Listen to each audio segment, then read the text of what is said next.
ready to go.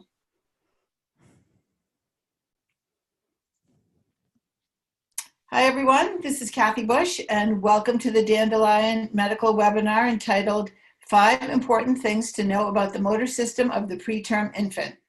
Our faculty presenter this morning is Maureen Luther. Maureen has her Bachelor of Science in Physical Therapy from the University of Toronto and her Master of Arts in Special Education. She has received certification in several infant assessment tools, including basic and advanced training in the assessment of the quality of general movements. She's also certified in neurodevelopmental treatment. Maureen has worked with children with developmental challenges all her professional career.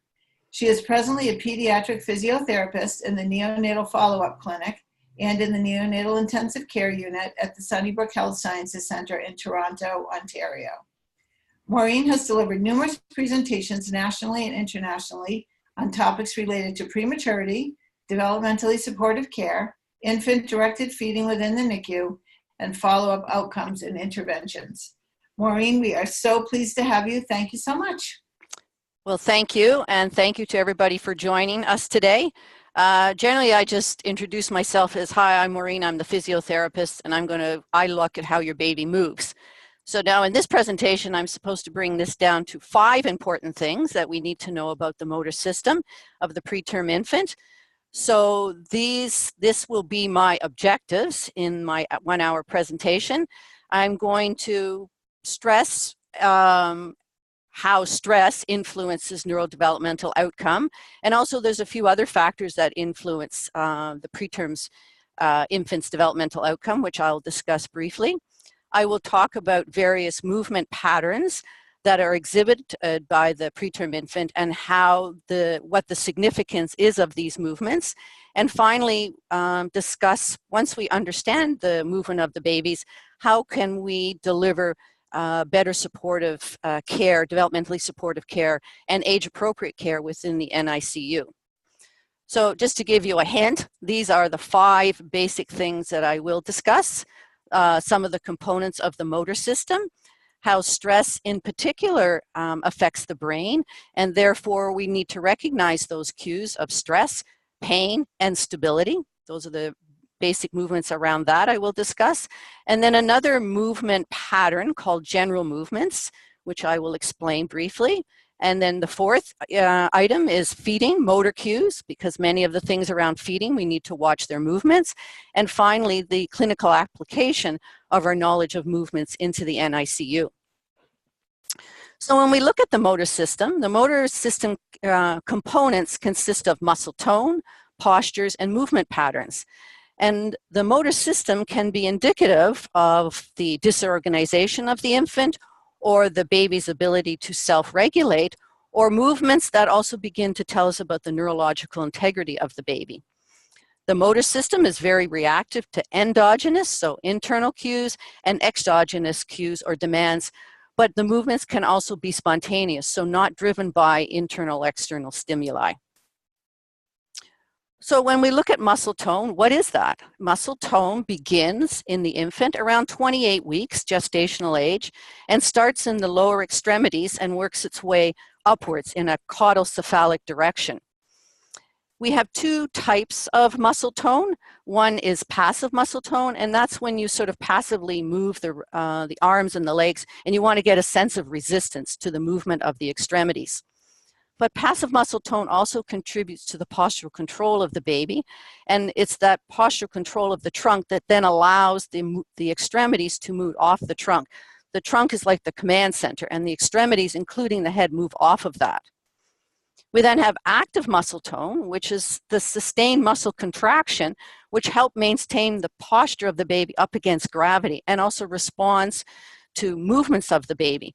So our babies tend to be quite low tone, both especially passively, and their active muscle tone tends to be over-exaggerated when they move, or their active movements are, because of their active muscle tone, are over-exaggerated. So if we just quickly look at these 2 babies, especially in terms of their postures reflect the muscle tone. So babies tend to be at the mercy of gravity or they can work up against gravity. So both of these babies are 36 weeks gestational age. This was a baby born at 36 weeks. And he has wonderful passive muscle tone and active muscle tone because he can control himself sort of here in the semi-midline. He's got a beautiful shaped tummy. His arms are sort of coming up off the surface, and even the pelvis and the legs are a little bit off the surface.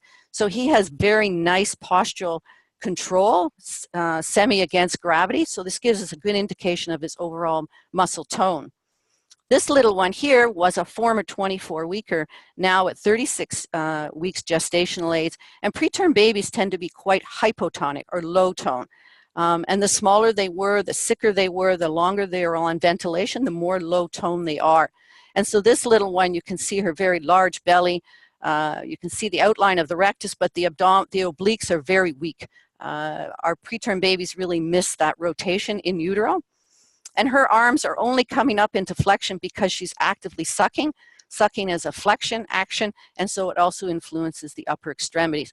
But this little one can nowhere bring her head towards the midline. Her pelvis and her legs are down on the surface. So she's more at the mercy of gravity because of her low tone, and this little one is more up against gravity because of the good active muscle tone. And then we look at the movements. So I've coined the term the movement repertoire of the preterm infant, and it sort of comes from the three basic sort of schools of thought that are out there around movements of babies. We have the developmental care people, NIDCAP, who have identified and talked about movements indicating stress or movements indicating stability and the baby's attempt at self-soothing. Then we have the pain group, Ruth Grunauer, etc. So there are specific movements that indicate pain. And then probably my most favorite topic is the spontaneous general movements. And this comes from Dr. Heinz Prechtel, Einspieler, and a whole group of other people. But in addition, when we look at stress and stability, these are movements that we'll also see in feeding. So very much talking to us when we are feeding our babies or help our mothers feed their babies. So number two. When we look at neurodevelopmental outcome, what is contributing to our preterm baby's outcome? First of all, number one, and each one are of equal importance. So there is the potential for a brain injury. There could be a hemorrhagic event, so intraventricular hemorrhage, or there could have been an ischemic event, such as PVL, periventricular leukomalacia. But the other really interesting factor is this interrupted or altered neural development. And what that means is when we look at this chart of brain development or human ontogeny, we look at it in terms of what's going on in the brain. And our babies are born here between 20 and 40 weeks. 23, 22 is the lowest we're going right now. But if we look at what's going on in the brain, there's a lot of active neuronal migration. This cortical subplate, which I will talk about shortly, is a transient structure that helps the neurons migrate and move towards the area that they should be. We have lots of synaptogenesis happening, so connectivity is happening.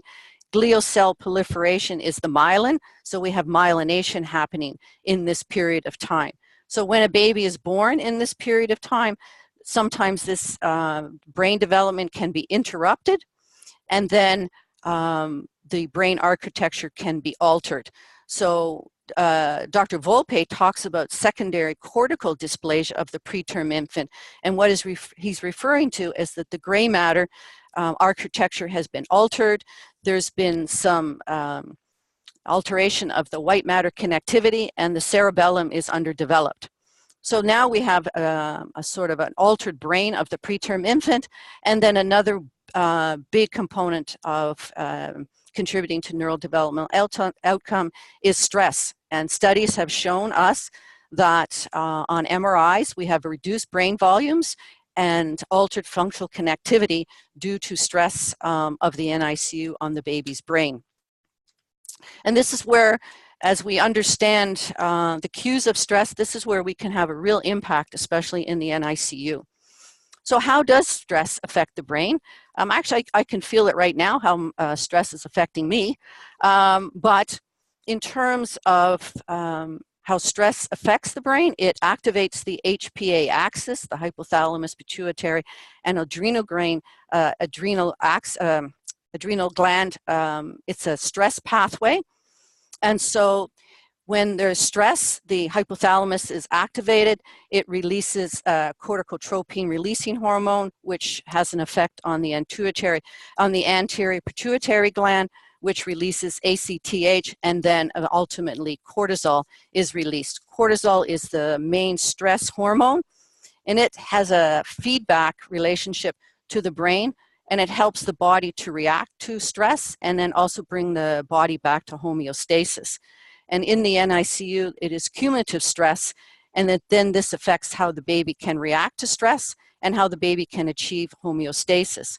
And it has been shown that with the over or under activation of cortisol, this actually has affected brain function as well. Other stressful events for the baby within the NICU is maternal separation. Babies and mothers are very much supposed to be together. The maternal contact helps the baby regulate itself. It helps regulate physiological parameters. It helps the sleep-wake cycle. And then in terms, if we look at the effect of separation on the mother, we have increased stress in terms of the mother.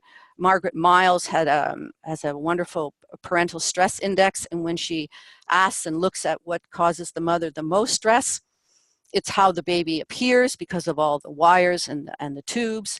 The actual NICU environment is very stressful, and the fact that she's not able to care for her own baby. And there's lots of studies showing that the increased mental health of the mother is affected, increased anxiety, depression, and even post-traumatic stress. And with this increased stress, anxiety, it's been shown to actually alter the maternal attachment process. Dieter Wilke talks about a very common attachment process for the preterm baby, even in light of a very sensitive mother, is what's called a disorganized attachment. So it's an approach-avoid sort of concept, in that the baby wants to approach the mother, but at the same time wants to avoid the mother. The mother is very much a sensory package that hopefully when she is there and she comes all the time, she also becomes a calming effect because of her sensory input. But when they're separated, then there's more opportunities for stress. And then there's the whole science around epigenetics. Epigenetics is the science of how the environment affects the gene expression. So particularly when it's a stressful environment, low birth weight infants, it's been shown that it's affecting the gene expression. So genes that should have been turned on may be turned off, or genes that should have been turned off are turned on. So this all then is beginning to affect the overall development of the baby. And epigenetics has the effect that can go on for a very long term, even into other generations. So what are the causes of stress? And it's not just one at a time, it's very concurrent. They're all occurring at the same time. So the biggest exogenous stressor is the environment. So we have the macro environment, which is the NICU, of course. And studies show us that when there's increase in the lighting and the sound, it has a definite positive correlation with physiological parameters. So increase in the respiratory rate, more incidences of O2 desaturation, and increase in motor activity. So those stress cues, which I will discuss. And in a study a very long time ago, especially in the small preterm neonate, even when you turned off the lights and the sounds quickly, the babies took a longer time to calm themselves down. Again, it's that stress activating the HPA axis. So the cortisol released from just even the lights and sounds around the baby increases the stress reaction of the baby, and longer for the baby to react and to calm themselves down.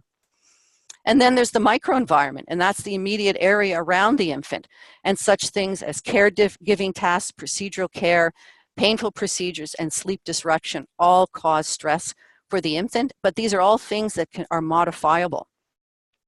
And then there's the endogenous stressors, such as the infant's medical status, respiratory, neurological, gut, all of those things end up also causing the infant tremendous stress.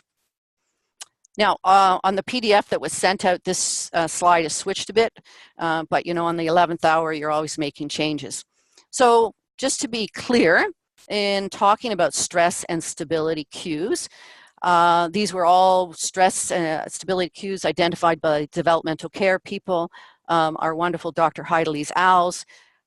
We first of all now have the physiological parameters, so heart rate, respiratory rate, and oxygen saturation. So when they're stressed, they're either tachycardic, bradycardic, tachypnic, apneic, or desaturations. And on stability, they're regulated, they're calmer, the baby is in a good place.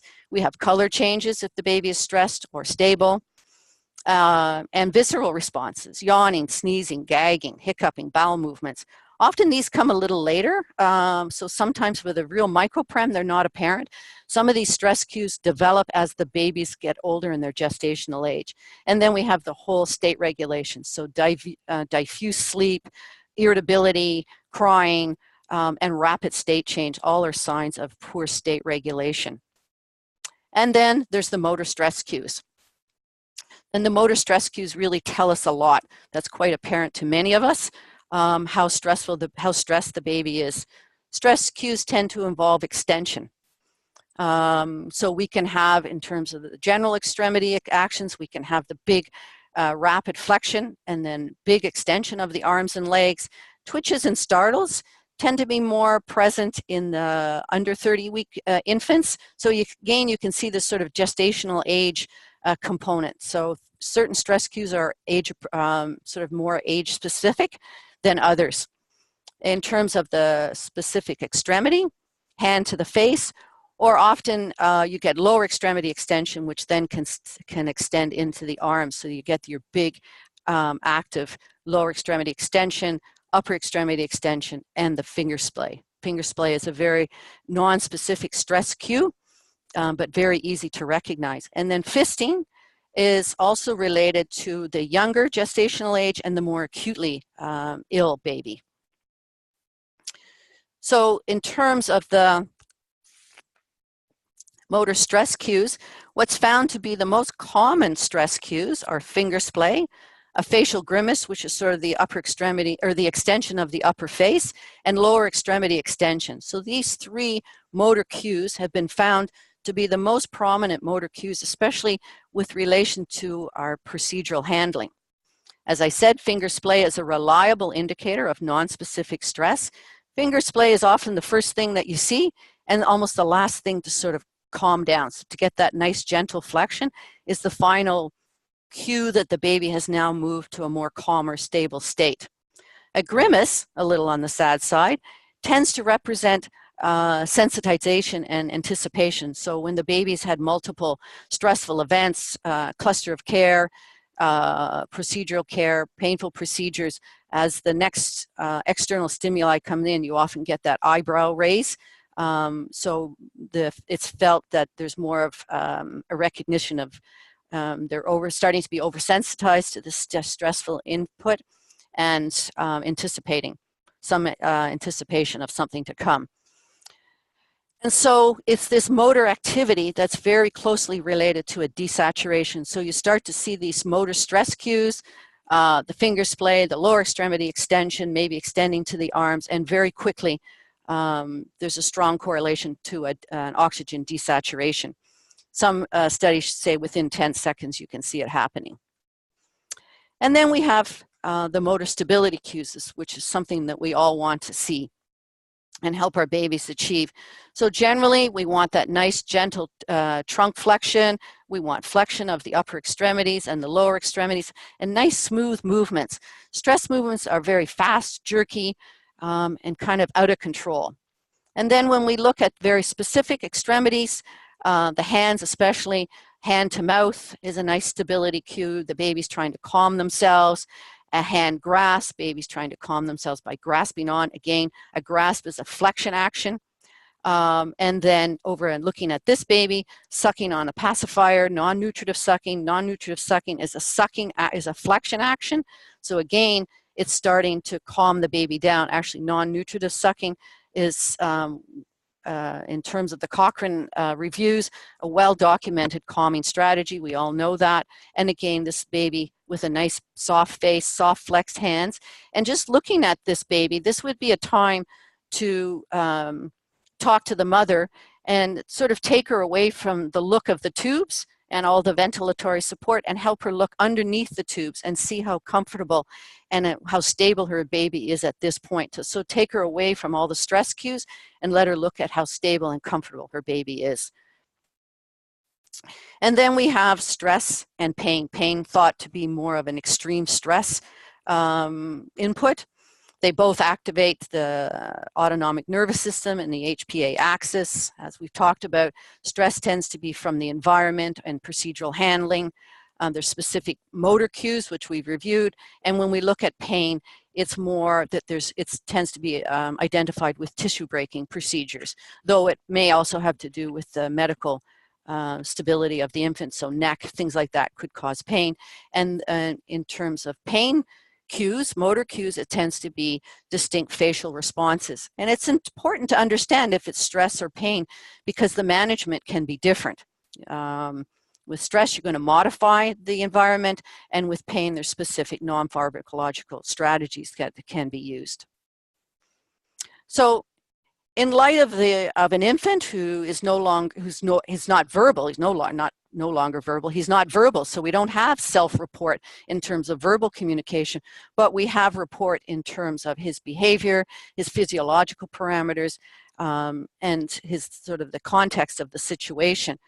So pain cues tend to involve more of the face. You have your brow bulge, your eye squeeze, and your nasolabial furrow.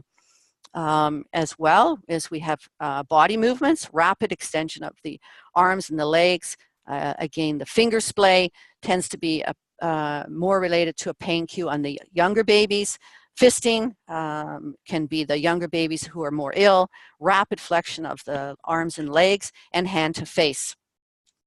But when we look at the younger babies, often it's difficult to tell from their face. Sometimes they don't have the facial muscle power, or sometimes we just can't see it with CPAP and things like that. So a reliable indicator is going to be the heart rate, and then contextual, the state of the baby, the things that are happening to the baby, and the gestational age. The PIP, we use the PIP, the Premature Infant Pain Profile, was initially developed for 28 weeks and over, but the PIP-R is starting to go into the lower gestational age babies. And then there's general movements. General movements, especially when I'm examining a baby and looking at their spontaneous movements, as I often explain to families, that when we have an MRI or a head ultrasound, those are a picture of the brain. But general movements are representing the function of the brain. So it's this term that Dr. Heinz Prechtel termed, general movements is a window into the brain. We are really looking at the function of the brain. So what are general movements? General movements is the primary movement patterns of the fetus, which start around 9 weeks gestational age. And they continue on, these spontaneous general movements continue on until the baby is starting to reach about 5 months post-term. So they are the same movements that the mother feels in utero that we then can see in our preterm babies, and they have the same developmental trajectory, be it in utero or in our environment. And these movement patterns are spontaneous. They're just driven by the brain, and I'll explain how and why. And they involve all the body parts, the neck, the trunk, the arms, the legs, and each time the baby moves, there's going to happen in a different sequence. So at one little sequence of movement, the right arm can go, then the left arm can go, then the left leg, then the right leg. The baby will pause, so the baby has a gradual onset of the movements and then a gradual pause of the movements. And then on the next sequence, the sequence changes again. So then it may be left arm, left leg, right leg, maybe the trunk, and the neck will also be involved. But each sequence will vary in intensity of the movements, vary in speed of the movements of the arms and the legs. The sequence is always different, and the amplitude. So how far out does the arm go? How far out does the legs go? These movements, as I said, they're spontaneously driven by the brain, so it's not stimulation that's going to make them happen. And what is really important is the variability. A healthy brain will show good variability of all these movement sequences. And this starts to give us information about the healthy brain. The physiology behind the general movements is in relationship to that cortical subplate, which is a temporary structure, and it's there for the neurons to begin to make connections. So in the cortical subplate, there's either neurons moving upwards or neurons moving downwards to central pattern generators in the brainstem and the spinal cord. Central pattern generators are neuronal networks that provide motor control to rhythmic movements such as sucking, breathing, and locomotion. So the neurons, these neuronal networks, are coming down from the cortical subplate into the CPGs, and this is where movement begins to take place. And the movement is happening, but it also needs to be modulated, so to provide variability. The modulation is coming from the cortical mantle, so sending down through the supraspinal projections, coming down to the CPGs to modulate and inhibit some of the movements, and also from sensory input coming into the central nervous system. And it's this modulation of the CPGs that provides variability. But if there's a brain lesion, then the CPGs aren't receiving modulation, and then the movements start to lose variability and become more monotonous and repetitive. So this is how we begin to determine if there's a brain lesion and if the brain lesion is having an effect on the function of the movements. There's a developmental course of general movements. As I said, they begin as early as 9 weeks gestational age, so these are our fetal movements. And then with the advent of earlier and earlier viability of the preterm infant, we're starting to see them as early as 22 weeks, but it's the same movements in the uterus as in the preterm baby. So big amplitude, fast speed, and that's the same thing that would be happening in utero. These movements were all identified by Dr. Prechtel in the 70s and the 80s and via ultrasound.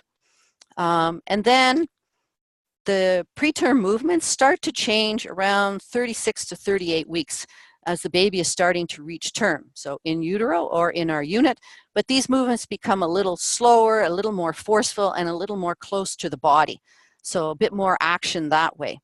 And then around 6 to 9 weeks, there's going to be a change again, and we have movements that we affectionately call fidgety movements. Fidgety movements are very important because fidgety movements represent a healthy brain.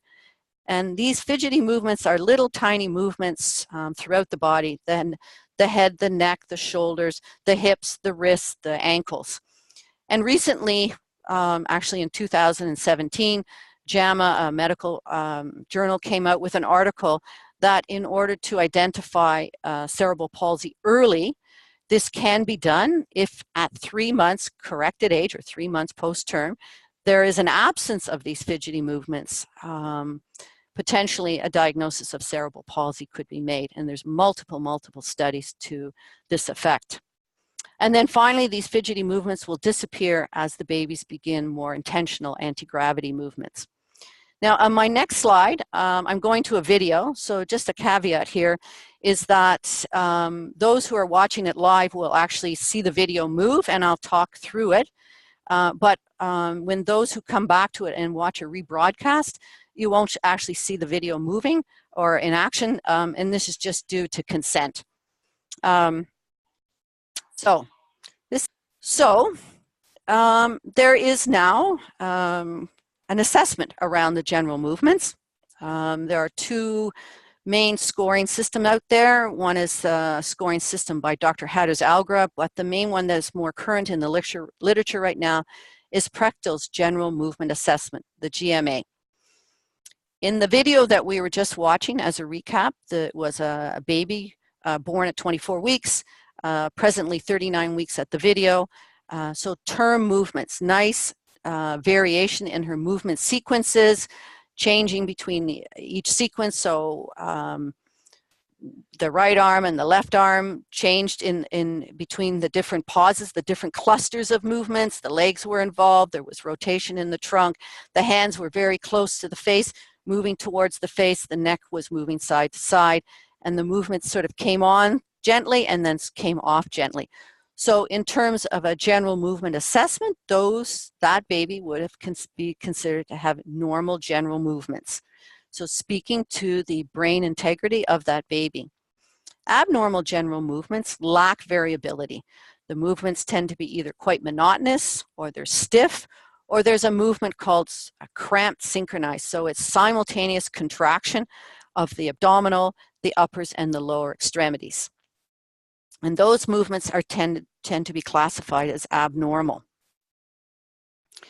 When we look at the literature supporting the assessment of general movements and looking at the information that they're giving us, this was a study. There are multiple studies looking at this, but this is one study in particular where Spittle, this is a group out of Australia, did an MRI at term.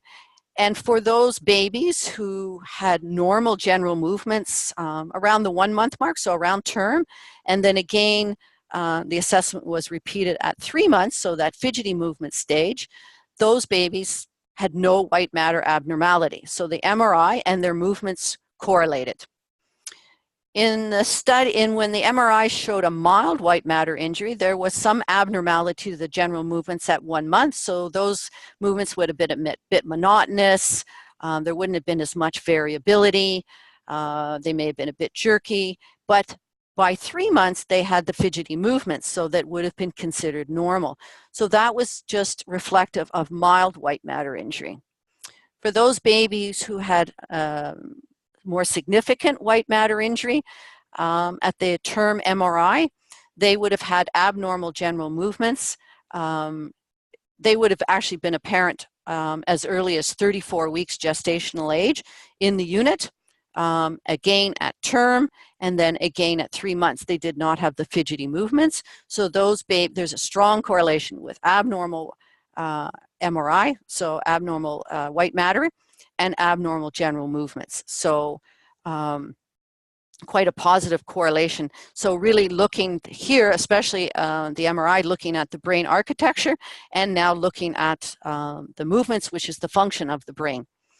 And I talked briefly about cramped synchronized. So these cramped synchronized movements are very indicative of white matter injury. And I guess it's just a prejudice on my part. I think all units at this point should have somebody who is certified in the general movements assessment, because it really starts to give us a sense of how the baby is functioning. And some of the evidence now is towards that maybe we can modulate some of these movements that we're seeing and maybe influence the baby's development, which is a very exciting thing that may be happening now. So then we look at movements that are associated with feeding. When we look at feeding readiness, we first of all are talking about the first time that we're ever going to feed. Is the baby giving us feeding readiness cues for the first feed or for each and every feed? And then as well, when the baby is feeding, breast or bottle, there are cues, just as with everything else, that will tell us that the baby is stable while feeding. And then there are cues that will indicate stress. And as the NCAST, it's an assessment looking at mother-infant interaction, they classify, I like it very much, stress into subtle or potent. So subtle stress cues or really significant, can't miss it kind of stress cues. So again, these are important cues that we can help, especially during feeding, because feeding can be a very difficult process. When we look at Ludwig's and Weitzman's feeding readiness scale, which we use all the time in our unit, it's very much based on feeding. And when we look at 1 and 2, which is a time to attempt feeding, very much based on the motor system. So we look at movement of the head and the mouth towards rooting, hands to the mouth, and good muscle tone. And even number 2, we've got movement of the head, the mouth, sucking on the pacifier, and again, adequate muscle tone. So number 1 and 2 are very much based on the motor system. And then as we move down, 3 and 4, if we're not getting good motor signs that there's feeding readiness, we either don't feed or, as I say, stop and top. So stop feeding and top the baby up. So again, looking at our feeding readiness scale, very much based on movements. So in terms of stability and looking at feeding cues, oral motor, we have a nice coordinated suck, swallow, breathe. It's very rhythmical for the baby. In terms of the face, the face is nice and soft. There's a little bit of brow raising, but this baby looks very stable, very engaged in the feeding. The hands are softly closed. The upper part of the arm is tucked into the chest, and the lower part of the arm is tucked into the abdomen. This is called the hunger posture.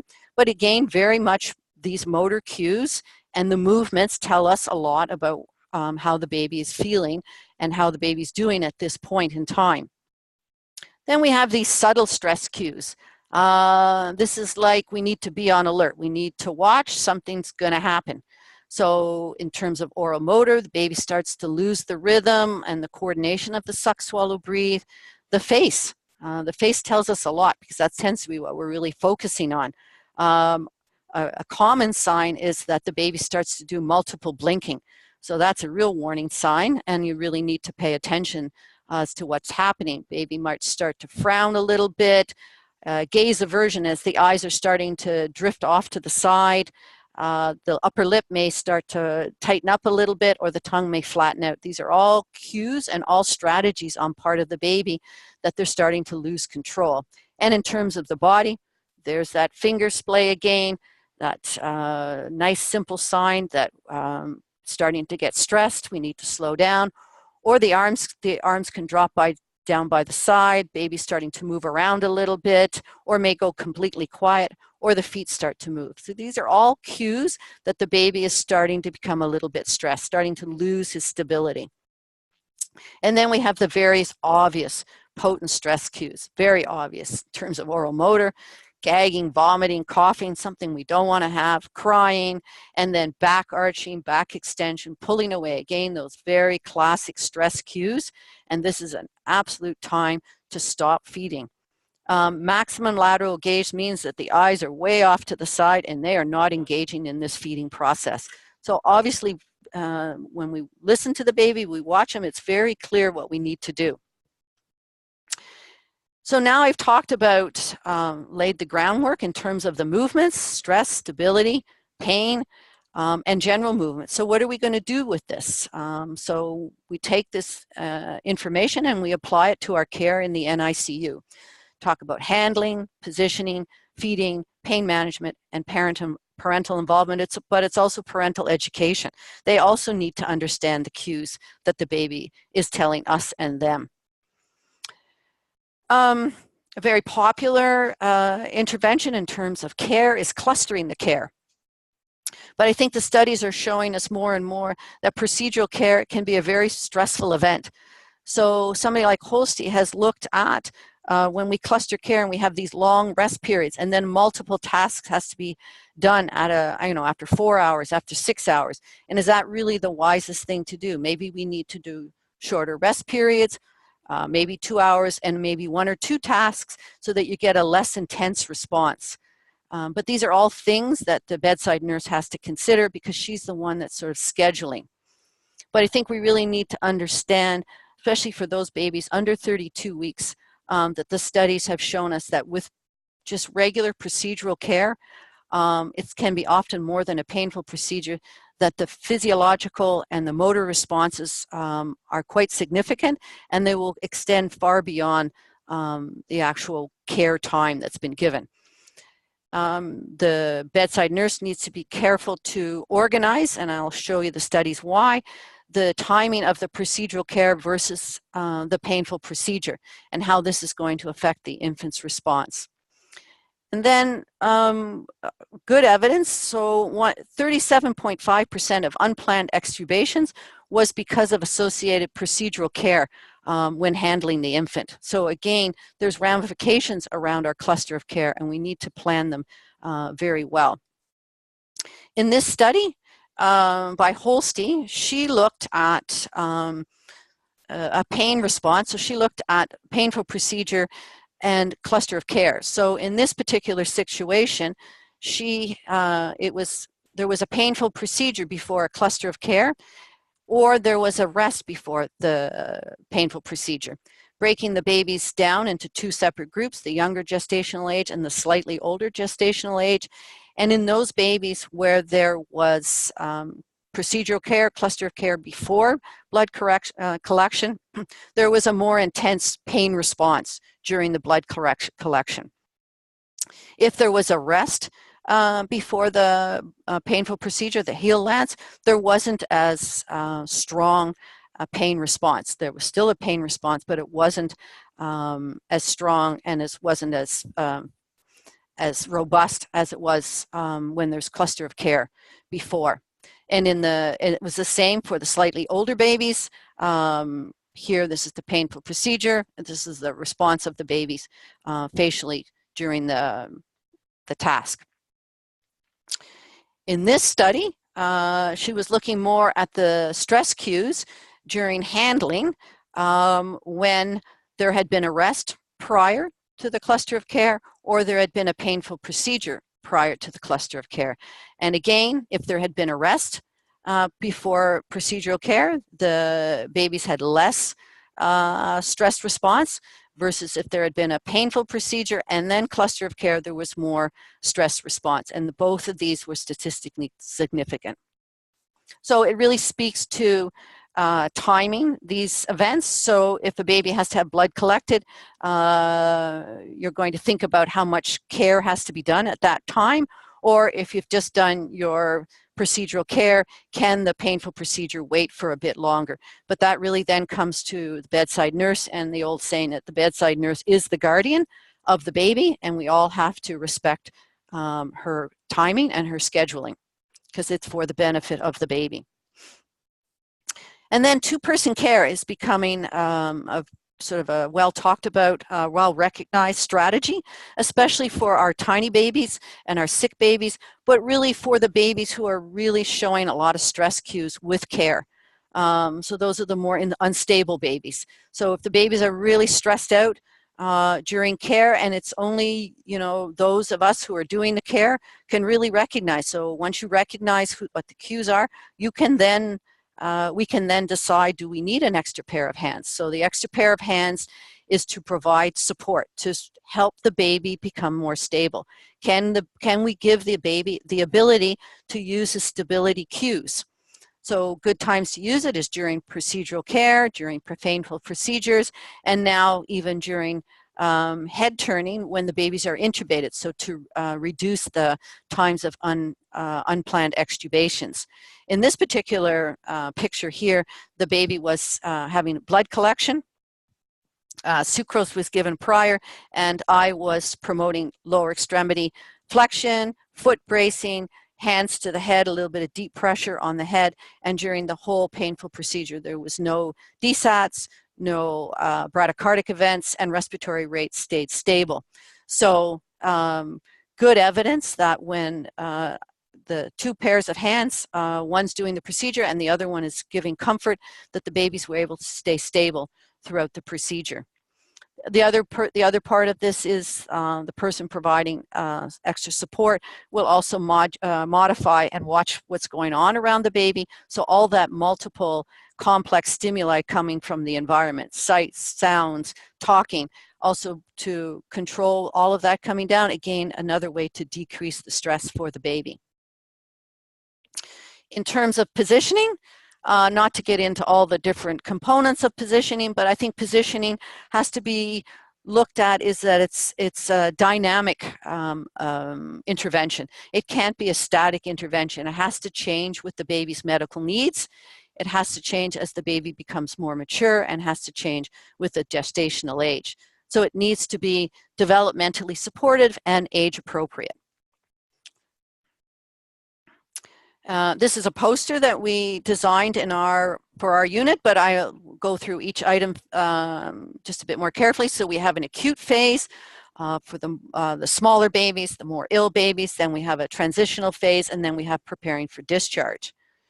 So when we look at the acute phase, for those babies born under 30 weeks in the first 72 hours, I'm sure we all know that in order to, in an IVH prevention strategy, the babies are cared for with their head in midline, either supine or sideline. So there's no prone at this time. We don't want compression on the jugular vein, which then the thought may be that it may contribute to an IVH.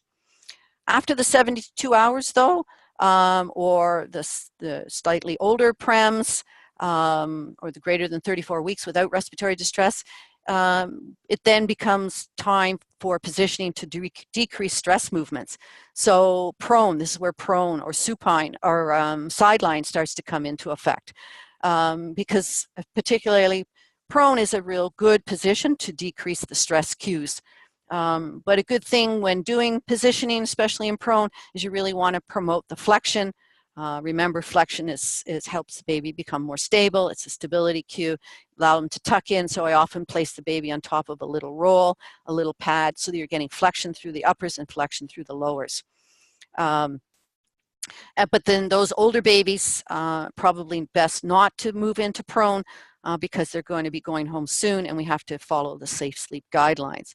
So we have this acute phase where the babies are more ill, more easily stressed, so we need to care for them and position them in positions that will reduce the stress. In this study, looking at prone versus supine, in prone, this approach bar, so more stability cues were seen, obviously, and less stress cues were seen when babies were placed in prone for positioning. And when babies were in supine, they're sort of equal because the baby is struggling, trying to stabilize themselves and comfort themselves back into a sleep state. So prone definitely is a better position for reducing stress, but again, it can be equal. They can also achieve some stability in supine, especially then for the older babies. In terms of the next phase is going to be sort of the transitional phase. And this is when the babies are becoming more medically stable. It doesn't necessarily have to do with the age, but they're more medically stable. And the point here is that we need to allow movement. We need to allow those general movements. We can't keep containing them. We need to contain them when there's a lot of stress, when there's a lot of illness, but as they start to get older, we need to allow this time to move. So this is where, especially in Europe, they talk about the nest. So in this situation where you sort of build the little boundaries and place the baby within, so you get some gentle flexion, the arms a little bit towards the midline, but still allowing the head to go off to the side. This baby here is obviously fighting the positioning device. This is a type of positioning device we use here at Sunnybrook to provide support and containment, but he's too swaddled, he's too contained, and he's really trying to fight it and get out of there. But in actual fact, at this point, he needs to be able to move. It's a very important developmental process at this point. So the baby is starting to be transitioned from prone into sideline and supine. In this study, looking at, focus a bit more here. So in those babies who are now being placed in a nest, so coming away from all that containment, in the younger preterm babies, so around that 30-week mark, in the nest, they have less, they call it frozen postures so it's that, upper and lower extremity extension. They have less in the nest, in the little ones, and in here, they have less abrupt movements and moving around, that lack of postural control when placed in the nest versus outside of the nest. And then finally, it's a tough process. We've taken a baby who's being nursed first when they're head in midline, and then in prone, and then we have to transition them to back, and then finally in preparing for discharge, and this should be at least 2 weeks prior to discharge according to the American Association, that the babies are placed supine, flat on their backs, all positioning aids, no swaddling, all blankets are eliminated from the bed space, and the parents need to be educated about this. They will have seen the baby, it's obviously in prone in the unit, but they need to be educated and given the confidence that they can place their baby in supine safely at home. Other interventions within the NICU, obviously, is infant-directed feeding. The NAN adapted this strategy, 2013. It's the basic principle. Infants provide cues, which I've gone over, to the parent, who is the primary feeder. So all of these cues we need to be teaching our parents using physiological, motor, and state systems for non-nutritive and nutritive oral feeding experiences. So infant-directed feeding will give us good, safe, and stress-reduced feeding experiences. And this is a truly neuroprotective strategy, protecting the brain from stress. So looking at those cues, I kind of liken it to the traffic lights. So when the baby is showing stability here, then it's a go. You keep feeding. And well, actually, we're not feeding. The baby is feeding, and we're basically there holding the bottle or breastfeeding. The baby continues. If we start to see these subtle cues, this is a time for pacing. So it's a time to be aware and watch carefully what's going to happen. These are what we want to teach the parents. This is real anticipatory guidance. We really want to help the mothers see, or the father, what's happening. She needs to be on alert here. And finally, these real strong, potent stress cues, it's a time to stop feeding. There's sort of no question about it.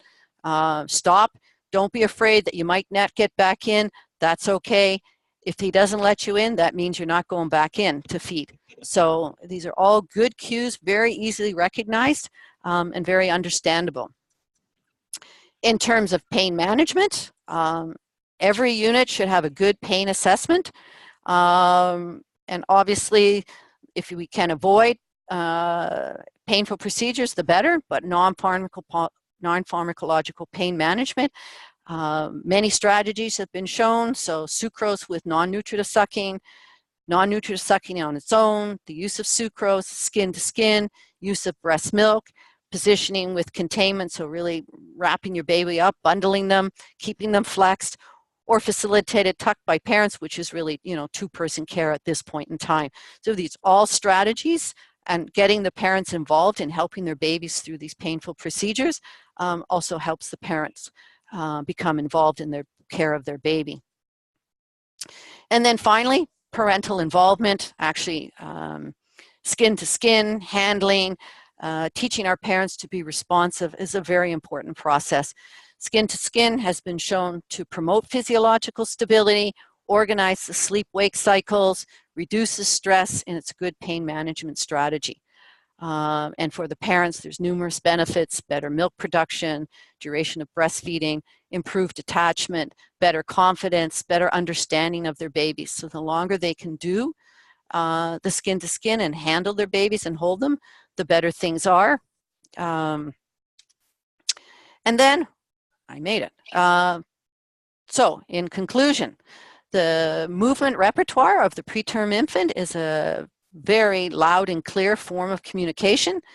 Once we understand and appreciate the different movements, and we can incorporate this in our care, we can be developmentally supportive when we inhibit those stress movements. We can promote movements of stability with our care and two-person care. We want to recognize and diminish pain, and we need to allow age-appropriate movements. So we need to allow sort of those general movements, those spontaneous movements with dynamic and transitional positioning, and also in terms of our handling and our care. So, questions?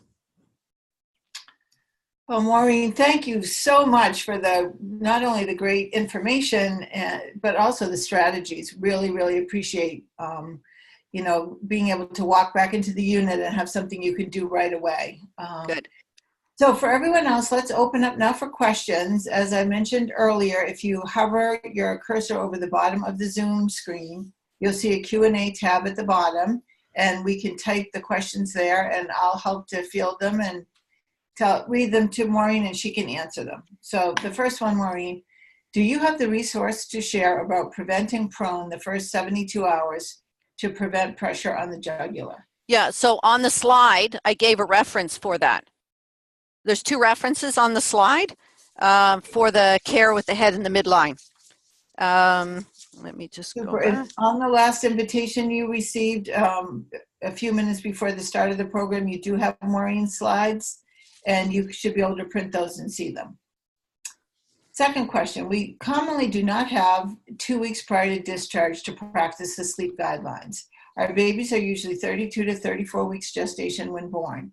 Do you recommend a shorter practice period and positioner use as needed, or eliminate positioners earlier to have longer safe sleep practices?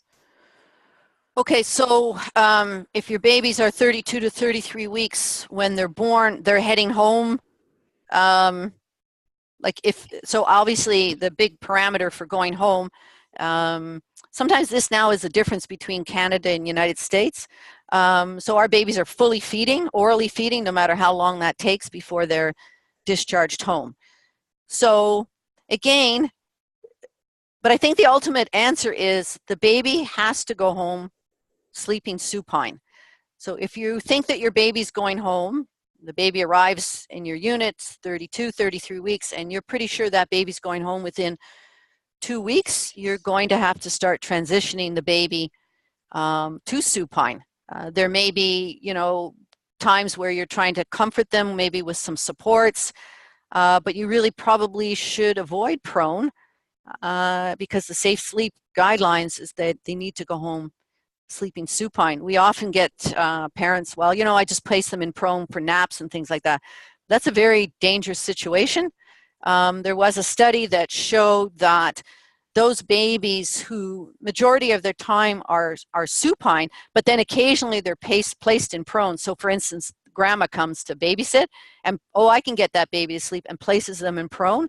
That starts to increase the risk of SIDS because the baby is now been placed in prone with, he's just never used to it. Supine, being placed in supine for sleep is a protective mechanism because it's that moral that keeps startling them and sort of keeps the engine going. So we recommend sleep sacks, but don't use the wings to contain the arms, but if you're going to have the sleep sacks with the wings, you sort of wrap it around their tummy. But we really do need to try and comply to the safe sleep guidelines and help the parents comply to that. And I know it's a very tough task. Thank you. Would it be good practice to do a lab first, then wait 10 minutes for the diaper, linen, etc., or longer than 10 minutes? Okay, can you ask that? Can you ask me that again?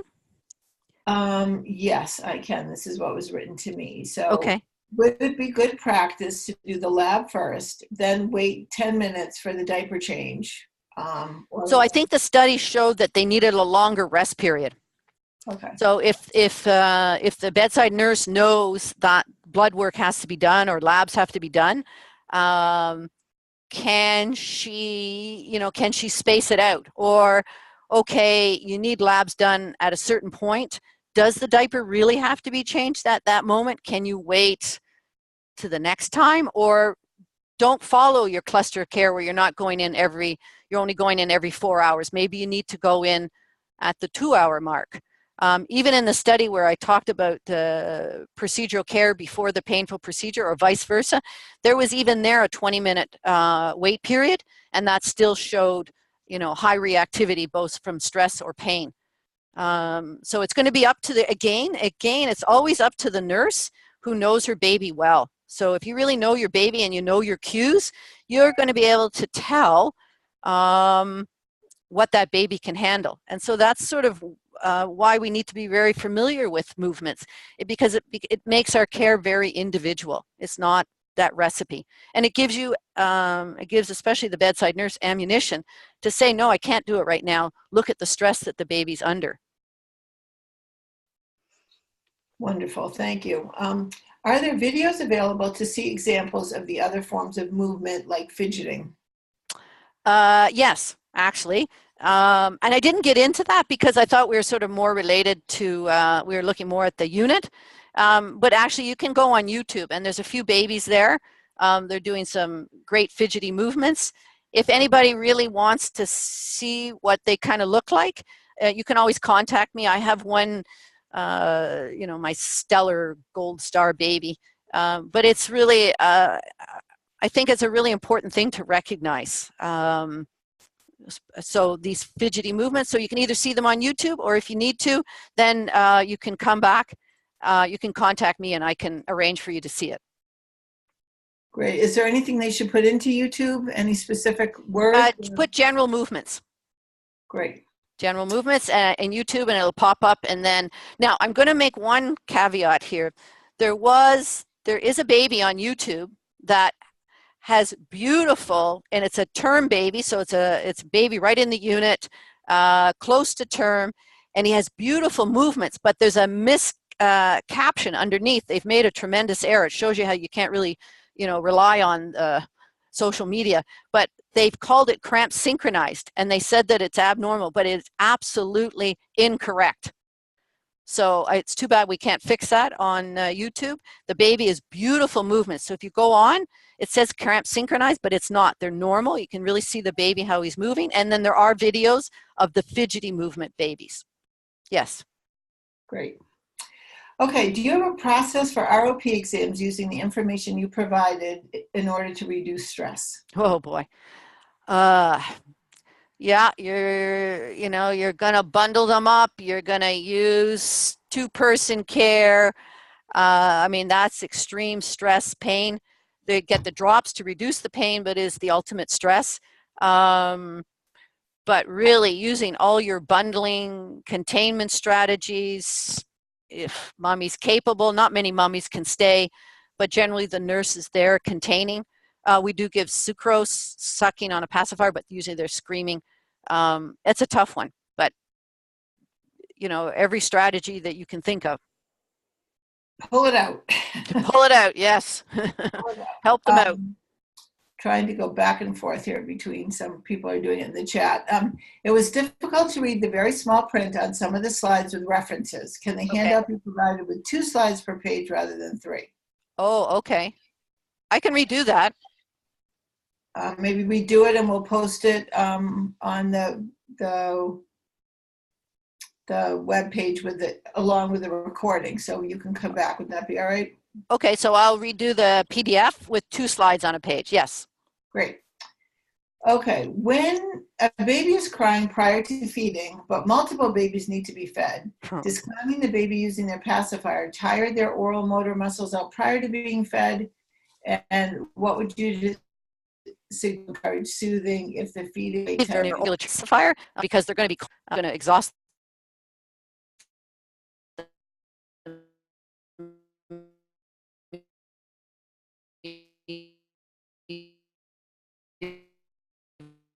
even more.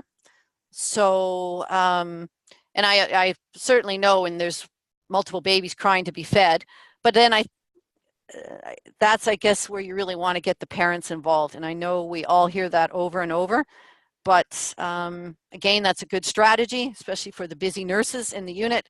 Can you get the mummies in to be participating in the feeding? But so from the basic question, sucking on a pacifier is going to be way better than crying. And if by the time, unfortunately, you get back there and the baby's gone to sleep, then you've got to let that feed go, because you're not going to be successful in the terms of the feed, and you're going to actually end up stressing the baby out even more. So you don't have the cues for the feeding readiness if they've fallen back to sleep. Great. We had one other comment here that the child life specialist is helpful for ROP exams and potentially could be helpful in other ways as well. Perfect. Yes. Another pair of hands. Yeah. Cuddling, deep pressure, containment. Yes.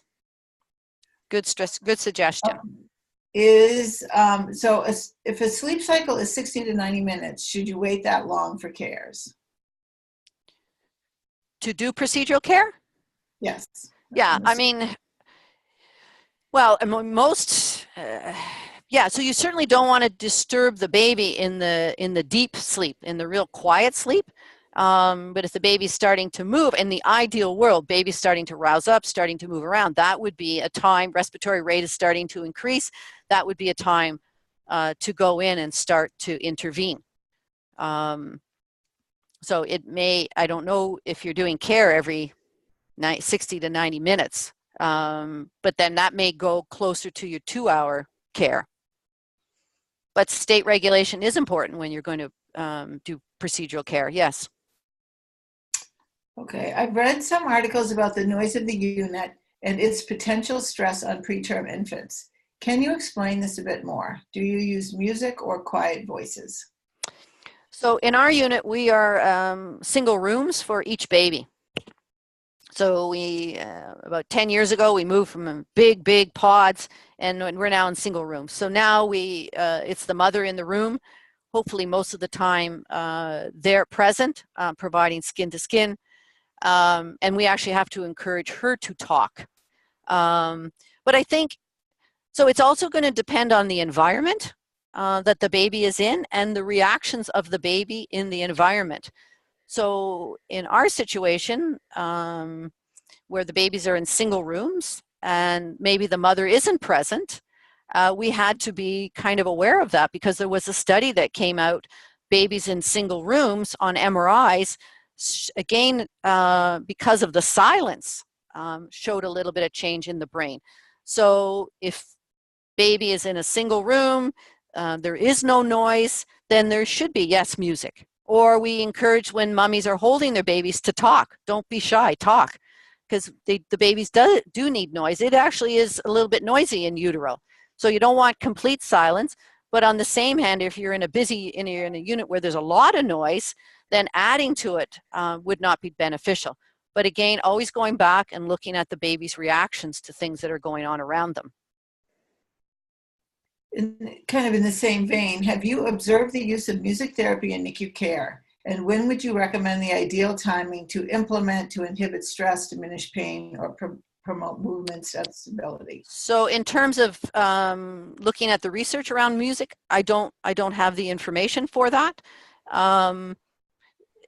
Again, you'd have to, I don't have the research for that. I don't know. I'm going to let that one go.